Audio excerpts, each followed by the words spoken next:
우리가 흔히 아는 말 중에 추락하는 것은 날개가 있다, 이런 얘기를 한번 들어본 적이 있을 겁니다. 아마도 소설가 이문열 씨가 이 소설에 이름을 붙였기 때문에 더 유명해진 것 같습니다. 근데 사실 이 근원을 따져보면 그리스 신화 중에 이카로스라는 그런 신이 있는데요, 어떤 그 밀랍으로 만든 그런 날개를 타고 가다가 태양에 밀랍이 녹으면서 한없이 추락해서 곤두박질 치는, 그것을 아마 의원을 따서 이야기한 것 같아요. 그러니까 밀랍을 날개를 타고 하는데 높이 오르면 오른 만큼 급속하게 추락하는 그런 모습들이 아마 시작된 것 같습니다. 사람이 인생을 살면서 추락하면 과연 어떤 모습으로 변할까? 성경에 보면 잘 나가다가 추락한 사람들의 이야기가 종종 나오고 있습니다. 가장 대표적인 한 사람을 들자면 사울이라는 사람입니다. 사울은 자신의 노력과 의지에 상관없이 하나님 앞에 지목당해서 그가 왕이 됐습니다. 갑자기 왕이 됐지요. 사실은 베냐민 지파였고 그 베냐민 지파의 가문 중에서도 상당히 작았는데 그의 인물이나 그의 됨됨이를 보니까 이를 왕으로 세워도 되겠다, 그렇게 해서 하나님이 그를 세웠습니다. 그렇지만은 그가 40년 통치하는 가운데 2년간은 겸손하게 하나님 앞에 잘했는데 그만 그 이후부터 마음이 변해버렸어요. 그러면서 추락을 하는데 무려 38년간 사정없이 추락해서 마지막 블레셋 전투에서 길보아 산에서 거기에서 패배하고 자살로 인생을 마감합니다. 신약에서 한 명을 들자면 단연 예수님의 제자 중에 가룟 유다라고 할 수 있습니다. 아마도 12명의 제자 중에 나다나엘 빼고는 가룟 유다가 제일 똑똑하고 지혜롭지 않았을까, 이런 생각을 합니다.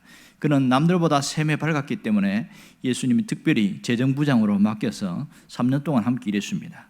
그만큼 이 가룟 유다는 똑똑했어요. 특히 또 다른 사람들은 갈릴리 쪽 북부 출신이라면 이 사람은 남부 출신입니다. 그러니까 남부 출신, 유대 지역이니까 특별히 출신 자체도 달랐지요. 그런 남다른 특심이 있어서 시칼이라고 해서 어떤 혁명가였던 그런 열심 당원 중에 하나였습니다. 이런 똑똑한 사람이 결국은 마음이 변해버렸습니다. 그래서 사정없이 추락하는데 결국은 예수님을 은삼시 팔고 어떻게 죽은지 아세요? 그 예루살렘 성 밖에 나가면 그 밖에 있는 거기서 나무에다가 목매달아가 죽었잖아요. 이렇게 비참하게 추락하는 모습이 나옵니다. 그렇지만 성경에는 한번 실수하고 잘못해서 추락을 했지만 다시 일어난 사람들의 이야기도 종종 나타나고 있습니다. 그 중에 베드로가 단연 으뜸이죠. 이 베드로는 뭔가 특별한 경험도 많이 했지만 어마어마한 실수도 했습니다. 가장 치명적 실수가 무엇이었을까요? 그것은 예수님을 부인하지 않으리라는 호언장담을 하고 따라갔다가 예수님을 3번 부인했을 뿐만 아니라 저주까지 하면서 부인한, 이것은 베드로 인생에서 가장 큰 약점이라고 할 수 있겠지요. 그러나 그가 어떻게 변했어요? 닭 우는 소리 듣고 가슴에 찔려서 밖에 나가서 회개하기 시작했습니다. 그의 회개는 자신의 연약함에서 일어날 수 있는 급진적인 변화였습니다. 그렇다고 해서 갑자기 베드로가 유명해진 건 아닙니다. 차마 예수님 볼 면목이 없어서 나는 고기 잡으러 갈란다 하고 갈릴리 바다에서 물고기 잡고 있잖아요. 근데 예수님이 찾아오시잖아요. 예수님이 찾아와서 다시 한번 예수님이 베드로의 마음을 확인한 다음에 그에게 다시 한번 사명을 주면서 내 양을 먹여라, 이렇게 이야기합니다. 그리고 나서 그가 오순절날 성령 강림 이후에 단연 초대교회에 대단한 설교가로 그렇게 높아진 것을 볼 수 있습니다. 우리는 성경 안에서 많은 사람들을 보게 되어지지요. 성경에 나오는 많은 사람들은 다 한 번씩 추락하는 경험이 있습니다. 야곱도 그러했고 야곱의 할아버지인 아브라함도 그랬습니다. 그리고 모세도 보면 최고의 자리에서 가장 바닥까지 치는 이 높낮이가 뚜렷하게 보이는 그런 모습들을 우리가 잘 보고 있습니다. 여러분, 이 추락하는 인생, 이게 참 비참합니다. 제가 설교를 준비하다 보니까 재미있는 어떤 유머 누가 써놓은 것 같은데 그런 얘기가 있더라고요. 집에서 멀쩡하게 잘 살다가 노숙자도 아닌데 쫓겨나가지고 노숙자처럼 생활하는 사람들의 이야기인데 30대부터 80대까지 노숙자의 생활 속에 너 왜 쫓겨났냐? 이것을 이제 서로 이야기하는 그런 얘기입니다. 한 30대에 노숙자가 됐던 이 사람은 집에서 아내가 밥을 해주는데 밥이 너무 질다고 말해가지고 쫓겨났다는 거예요. 그래갖고 밥 투정한다고 쫓겨났다고 그러니까 40대의 이 남자가 뭐라고 그러냐면 당신은 왜 쫓겨났습니까? 물었더니 묻는 말에 대답을 늦게 했다고 쫓겨났다는 겁니다. 그래서 할 수 없이 그래서 이렇게 저렇게 배회하고 있다고. 옆에서 가만히 듣고 있는 아주 또 열심히 일할 수 있는 50대 그 분에게 당신은 어떻게 해서 여기 있습니까? 그랬더니 마누라가 화장을 하고 나가는데 어디 가냐고 물어봤다가 쫓겨났다는 거예요. 물으면 안 되는데 물었다고 그렇게 이야기를 합니다. 그랬더니 60대의 이 좀 나이 든 사람이 허허 그러면서 끌끌 차 타는 거예요. 그럼 선생님은 어떻게 해서 이렇게 여기 계십니까? 이렇게 물었더니 자네들은 좀 낫네. 아내가 가는데 나도 따라가나도 되나? 이 한마디 듣다가 쫓겨났다는 거예요. 절대로 그 말 하면 안 되는데 그렇게 했다가 그러는 겁니다. 그랬더니 70대에 있는 나이가 좀 머리 희끗희끗한 분이 이거 그 정도는 아무것도 아니야. 어떨게 오늘 너무 추운데 당신 있는 방에서 잠을 자도 되냐고 그 한마디 딱 쫓겨났다는 거예요. 그랬더니 80대에 있는 이 후반에 있는 이 할아버지가 말도 마라 그러는 거예요. 당신들은 편한 소리 하고 있다고. 나는 왜 쫓겨난 줄 아냐고. 그러니까 왜 쫓겨났어요? 물었더니 다른 당신 친구들은 전부 다 산에 다 묻혀 있는데 왜 아직까지 살아있냐고. 그래가지고 쫓겨났다는 거예요. 참 말되는 이야기입니다. 세상에 살아가는 이야기를 풍자로 이렇게 누군가가 써놓은 것 같아요. 참 이 인생이 마지막에 아름다워야 모든 게 아름답잖아요. 젊을 때 아무리 화려해도 나이 들어서 가장 비참하게 하는 사람들을 보면 안타깝습니다. 사람이 죽을 때 가장 비참한 죽음이 고독사더라고요. 고독사. 아무도 없이 아픈데 누군가가 연락도 할 수 없고 혼자 끙끙 앓다가 그냥 죽었는데도 누군가가 몰라가지고 때로는 열흘, 때로는 한 달 이후에 발견되어지고 뭐 그렇게 해서 이슈되는 일들, 이게 얼마나 참 마음이 한참 힘든지 몰라요. 오늘 성경에도 보면 이 잘 나가다가 추락한 사람 나옵니다. 우리가 잘 아는 삼손이죠. 그러나 삼손은 가장 비참하게 추락을 했지만 마지막 그 때에 다시 한번 날개를 달고 비상을 한 사람 중에 하나입니다. 오늘 이 삼손에 대한 이야기의 오늘 후반부를 보고 있는데요. 그러면 여기서 삼손이 왜 추락을 하게 되었을까요? 삼손이 추락을 하는 원인이 뭐지요? 이 삼손이 추락하는 데 보면 여러 가지 원인이 있는데 그는 추락을 굳이 조금만 신경 썼으면 그렇게까지 안 살아도 될 텐데 하는 그런 후회를 하게 되어집니다. 자, 그렇다면 먼저 그 얘기를 하기 전에 삼손이 어떤 사람인지를 알아야 됩니다. 이 사람 특별한 사람이죠. 뭐가 특별합니까? 태어날 때부터 하나님이 지목한 사람입니다. 나실인, 구별된 나실인으로, 그리고 어릴 때부터 나실인으로 그렇게 자라왔어요. 이제는 나이가 정년이 되어서 하나님의 사명을 받아서 사사가 되었습니다. 그런데 하나님이 주신 특권이 뭔지 아세요? 그가 기도를 하든지 안 하든지 부모의 그 도움, 하나님의 지목하신 그 사명 때문에 여호와의 영이 그에게 임했습니다. 그 결과 사람들에게는 어떻게 비쳤습니까? 괴력의 사나이입니다. 아마도 보면 덩치도 컸던 것 같아요. 보면 영화에 나오는 거 보면 좀 더 키도 크고 힘도 세고 뭐 그렇게 보입니다. 이 괴력인데 얼마나 괴력이 세냐 하는 것을 보여준 게 뭐냐면 딥나의 어떤 여우 꼬리 작전하는 것도 있었고 또 에낙골에 그 블레셋에서 1000명의 용사들을 죽일 때 보면 어마어마한 괴력을 발휘하잖아요. 감당할 수 없지요. 그런데 무기가 뭔지 아십니까? 짐승의 뼈입니다. 동물의 나귀 턱뼈, 그거 하나 가지고 어떻게 사람을 그렇게 죽일 수 있을까? 칼을 든 그런 용사들을 어떻게 죽였을까? 신기하지요. 그런데 그가 추락을 한 결정적인 이유는 뭡니까? 약점 때문입니다. 자신의 약점을 관리하지 않아서 추락했습니다. 그의 약점은 무엇인지 우리는 너무나 잘 알고 있습니다. 그것은 여자의 문제였습니다. 엄청난 능력과 모든 것을 소유했지만 자신의 약점에 대해서 대수롭지 않게 생각했다가 그만 엄청난 비극이 생기는데, 마지막 들릴라에게서 유혹에 넘어갈 때 어떻게 했습니까?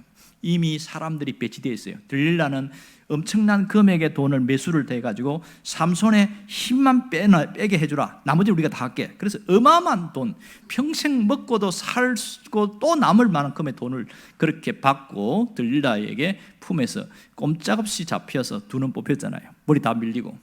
그리고 어디 갔습니까? 저기 블레셋에 가서 거기서 감옥에서 이 노줄에 묶여가지고 뭐 하고 있었어요? 연자맷돌 돌리고 있잖아요. 그 짐승 곡식 받는 연자맷돌. 이거 누가 하는 거죠? 이거는 사람이 하는 일이 아니라 짐승들이 돌리는, 낙이나 이런 짐승들이 돌리는 그 일을 하고 사는 거예요. 여기까지만 보면 참 삼손이 어쩌다가 이 지경이 됐나, 이런 비참한 모습이 보입니다. 삼손의 이야기가 13장부터 16장까지 나오는데, 이 삼손의 이야기 속에서 15장까지만 보면 그는 정말 사사 중에 최고의 영웅입니다. 그렇게 해서 끝내면 되는데 16장에 넘으면서 완전히 바닥을 치고 있잖아요. 그런데 이 삼손에게 여기서 인생이 끝나지 않고 단 한 번의 기회가 있었습니다. 그는 그 기회를 놓치지 않았던 것을 알 수 있습니다.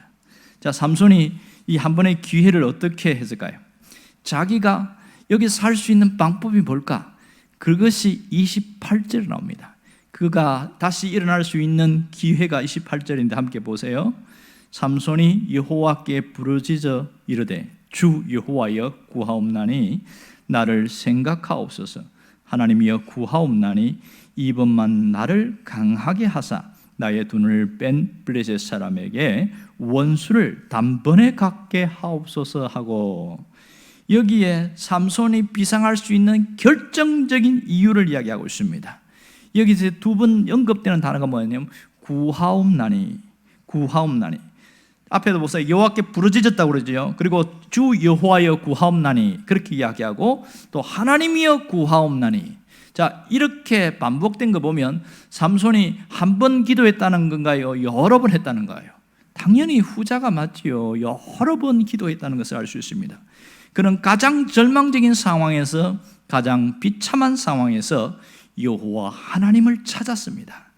단순히 기도한 것이 아니라 그의 기도는 목숨과 맞바꾸는 절규의 기도였습니다. 절규의 기도. 뭘 해달라는 거예요? 한 번만 더 나에게 기회를 주세요, 이거였습니다. 여러분, 우리가 기도해봐서 알지만 만일 우리 주변에 가장 잘하는 사람 중에 누군가가 삼손과 같은 모습으로 있다고 생각합시다. 기도한다고 과연 해결될까요? 지금 삼손은 사형수예요. 날 받아놓은 사형수예요.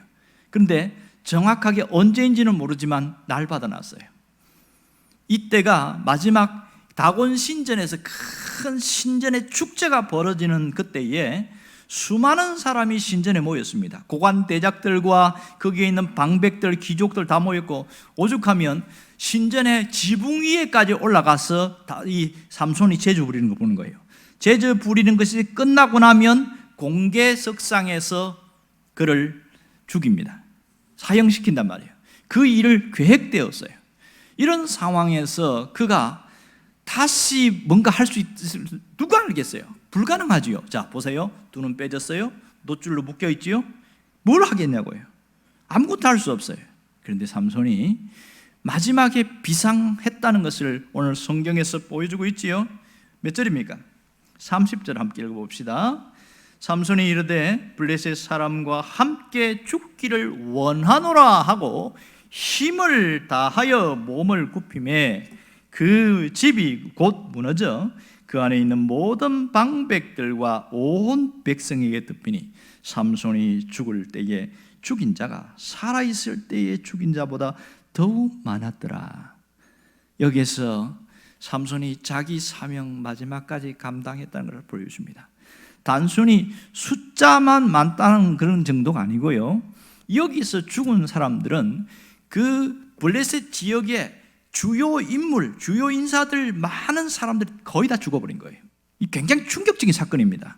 그러니까 자기가 그동안 수년 동안 사사로 있으면서 활동할 때에 죽인 사람보다 더 많다니까 여기에 있는 사람들은 죽으면 안 될 사람들 3,000명이 다 죽은 거예요. 특권층에 있는 사람들이죠. 어마어마한 일을 했습니다. 이건 뭘 보여주고 있습니까? 삼손은 비록 자신의 약점 관리를 못해서 추락을 했지만 하나님이 한 번의 기회를 준 것을 놓치지 않고 그가 그것을 다시 일어나서 비상에서 자신의 사명을 끝까지 잘 감당할 수 있었다. 그걸 여기서 보여주고 있는 것이지요. 여러분, 이 삼손이 다시 일어날 수 있던 것은 여호와 하나님을 찾았기 때문에 그렇습니다. 오늘 우리가 한 해의 끝자락에 서 있습니다. 지금 수요 예배는 여기가 끝이고 곧 이틀 후에는 2021년이 끝납니다. 여기에서 오늘 우리가 지금 올 한 해를 살아오면서 많은 실수도 했고 또 많은 후회도 있고 이런 상황에서 다시 회복하려면 어떻게 해야 할까? 아마도 삼손처럼 하면 다시 회복될 수 있는 줄 믿습니다. 그는 하나님의 능력으로 날개를 달아서 비상할 수 있었습니다. 이 점이 대단히 중요합니다. 이 비상의 날개를 달려면 하나님이 주시는 힘이 내 안에 있어야 돼요. 하나님의 힘을 의지해야 가능한 겁니다. 그러면 내 안에 하나님이 힘이 있는지 없는지를 어떻게 점검할 수 있을까요? 그 점검할 수 있는 바로미터가 뭔지 아세요? 은혜입니다. 내 안에 하나님의 은혜가 있으면요, 일단 마음이 훈훈하고 평안하고 불안함이나 요동함이 없어요. 견딜 수 있어요. 이게 놀라운 특징인 것이죠. 하나님의 은혜가 머물고 있으면 사람이 자신의 약점을 그대로 노출하기보다는 오히려 그것을 커버하면서 삽니다. 그런데 반대로요, 하나님의 은혜가 메마른 사람들은 착각하면서 삽니다. 그 착각 중에 가장 큰 착각은 자신은 어떤 것에도 잘 이길 수 있다는 생각을 합니다. 잘 이길 수 있다는 것.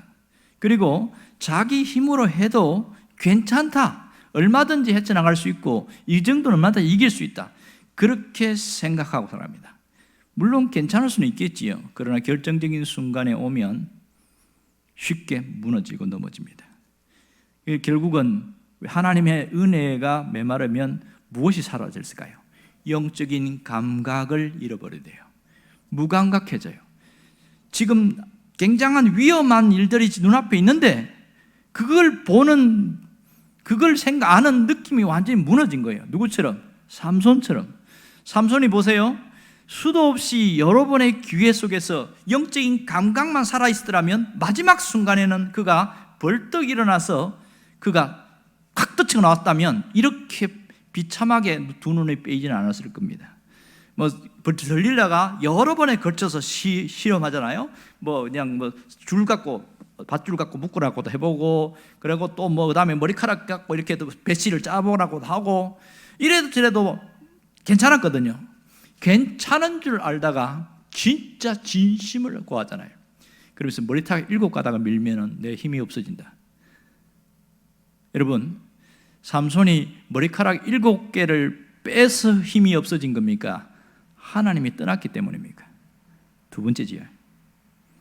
우리가 착각하는 것은 머리카락 자체에 힘이 있다고 생각하면 곤란한 겁니다. 머리카락 7가락을 밀었다는 것은 이미 자신이 하나님을 버린 거예요.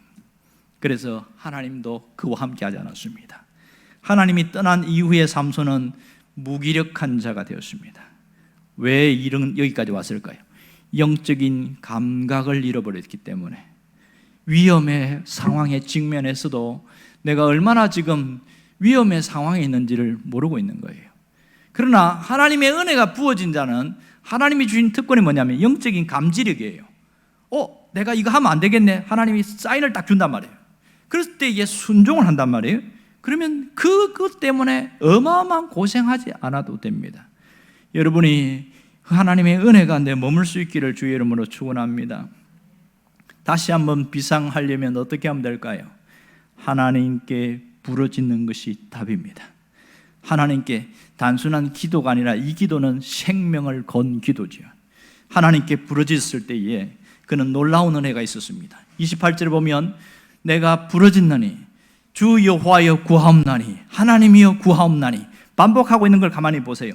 이렇게 했을 때에 사람들이 그걸 누군가가 봤다면 뭐라고 할까요? 너희 신에게 아무리 구해봐라, 너희 신이 구해주는가 봐라. 뭐 그렇겠지 않겠어요? 당연하지요. 너희 신이 살아있으면 네가 이 모양으로 이렇게 조롱받고 멸시받고 이렇게 있을 수 있겠느냐, 그런 거죠. 그러나 하나님은 삼손을 버리지 않았어요. 여러분, 이걸 봐야 됩니다. 삼손이 어마어마하게 실수를 해서 완전히 하나님의 이름에 먹칠을 하고 완전히 조롱거리가 만들어버리는 이 속에서도 하나님이 버리지 않았어요. 그가 하나님 앞에 구했을 때에 하나님이 마지막 기회를 주었는데 그것은 한 번의 기회가 아니라 최상의 기회였습니다. 주님은 지금도 그렇게 하고 있습니다. 여러분, 우리가 기도를 하는데 기도를 수리용으로 쓰느냐 예방용으로 쓰느냐, 이 차이점이 대단히 중요합니다. 정비용으로 쓰는 사람들은 늘 안전합니다. 그러나 기도를 수리용으로 쓰는 사람들은 늘 힘들어요. 정비용이 뭐예요? 문제가 없는데 기도하는 거예요. 수리용은 문제가 다 터져가지고 그냥 이렇게 저렇게 치여가지고 아이고 하나님 살려주세요, 이게 수리용이에요. 진짜 지혜롭고 똑똑한 사람은 기도를 정비용으로 씁니다. 문제가 오기 전에 아무런 일이 없는데 하나님 앞에 매달리고 하나님 앞에 나아가는 거예요.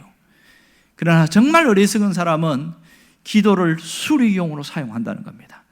다 깨지고 터지고 부서지고 난 다음에 아이쿠야 하고 하나님 앞에 나와가지고 하고 뭔가 평안하면 그만 마음이 무너지고 자기라는 자기 의가 드러나고, 이런 사람들이 얼마나 많은지 모릅니다. 이렇게 안 바뀌는 사람은 하나님이 어떻게 해야 이 사람이 겸손해질 수 있을까요? 조금 좋을만 하면 문제 터지게 만드는 거예요. 조금 평안할만 하면 사건 터지게 만드는 거예요. 얼마나 힘든 인생 삽니까? 얼마나 힘들어요. 인간이 그래서 어리석은 거예요. 평안하고 고요할 때 그때 하나님 앞에 매달리고 엎드린 사람은요, 문제 있는 것 피해 가거나 하나님이 보여주셔서 너 이 길 가면 망해, 너 이 길 가면 다쳐, 그래서 그 길 안 가게 되고, 그래서 그러면 안 당한다니까요. 여러분은 기도를 수리용으로 쓰지 말고 정비용으로 쓰기를 주의 이름으로 축원합니다. 그래야 우리의 삶이 달라지게 되어 있습니다. 또 하나는 우리가 다시 한번 비상하려고 하면 내가 가진 약점을 관리를 잘 해야 됩니다. 사람은 저마다 약점이 다 있어요. 완벽한 사람은 아무도 없습니다. 왜요? 천사가 아니니까. 그러나 중요한 것은 약점 관리예요. 내가 연약한 부분이 있다는 것을 알고 늘 약점을 관리하는 사람은 그 부분에 대해서 예민하기 때문에 쉽게 무너지지 않습니다. 여러분, 약점 관리한다는 게 무엇입니까? 약점 관리한다는 것은 반대로 두 가지입니다. 하나는 약점을 강점으로 바꾸어 나가는 것이 하나고, 강점으로 극대화시키든지, 또 하나는 내가 그리스도에게 나의 약점을 맡겨서 주님이 나의 약점을 관리해야 하든지, 두 가지입니다. 자, 약점을 강점으로 관리하는 사람은 어떻게 하냐면, 내가 가진 약점 때문에 늘 신경 쓰는 것이 아니라 내가 뭘 잘하지? 내가 잘할 수 있는 그 부분에 집중한다는 것이지요. 그것을, 이거 하나님이 내게 주신 줄 알고 나는 이걸 잘하니까 이것이 더 잘해서 오히려 약점이 커버되게 만드는 것이 또 하나 문제고요. 그럼 내가 가진 약점 어떻게 되냐?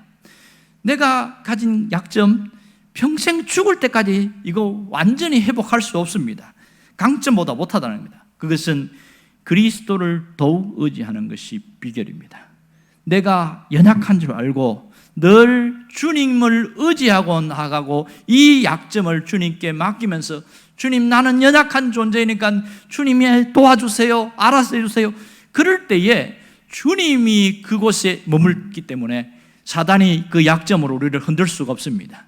그런 도와달라고 주님만 의지하는 그것이 순간 멈추는 순간 사단은 언제나 기회를 엿보고 있습니다. 여러분, 하나님은 우리가 삼손처럼 되지 않기를 원합니다. 내가 자꾸만 무너지고 넘어지고 3년 전에 실수했던 거, 5년 전에 실수했던 거 또 반복하는 그런 일을 하지 않기를 원합니다. 그렇다면 내가 약한 것이 무엇인지를 잘 알고 이것을 그리스도에게 위임해야 됩니다. 주님, 내가 이게 약점이에요. 내 마음대로 안 돼요. 그러면서 늘 주님 앞에 매달리면요, 주님이 커버시킵니다. 그래서 그것 때문에 다시는 고통스러운 그런 삶을 살지 않게 하신다는 겁니다. 그리고 내가 관심 가질 것은 장점입니다. 장점을 극대화해서 강점이 되게 하는 것, 이것이 대단히 중요합니다. 우리가 한 해를 마무리하면서 내가 어떤 마음으로 살아야 되냐, 하나님 앞에서 다시 회복하는 길로 가야 됩니다. 혹시 이 삼손처럼 무너졌더라도 하나님의 주시는 능력을 붙들고 그 능력의 날개로 다시 비상에 날아가는 그런 결단이 있어야 됩니다. 그럴 때에 주님은, 삼손에게 역사하신 주님은 우리에게는 더 크게 역사하신다는 사실입니다. 왜냐하면 삼손은 단 한 번으로 죽었지만 우리에게는 시간이라는 것을 기회로 주셨기 때문에 그것을 붙들고 다시 일어서게 되어지면 어떠한 것도 더 큰 일도 해낼 수 있다는 것을 믿으시길 바랍니다. 하나님은 지금도 우리와 함께 하심을 잊지 마십시오. 그리스도 안에 있고 그리스도에게 의지하고 그리스도를 더불어 내가 살아가게 될 때에 주님은 놀라운 역사가 일어나게 됩니다. 이 한 해를 은혜 안에 머물러 있도록 노력하시길 바라요. 내가 은혜 안에 머물러 있을 때는 모든 것을 이겨낼 수가 있습니다. 약점도 이겨내고 환경도 이겨내고 이겨낼 수 있습니다. 은혜가 메마르면 그때부터는 심각한 문제가 생깁니다. 여러분이 주의 은혜로 늘 충만한 삶을 살기를 주의 이름으로 축원합니다. 기도하겠습니다.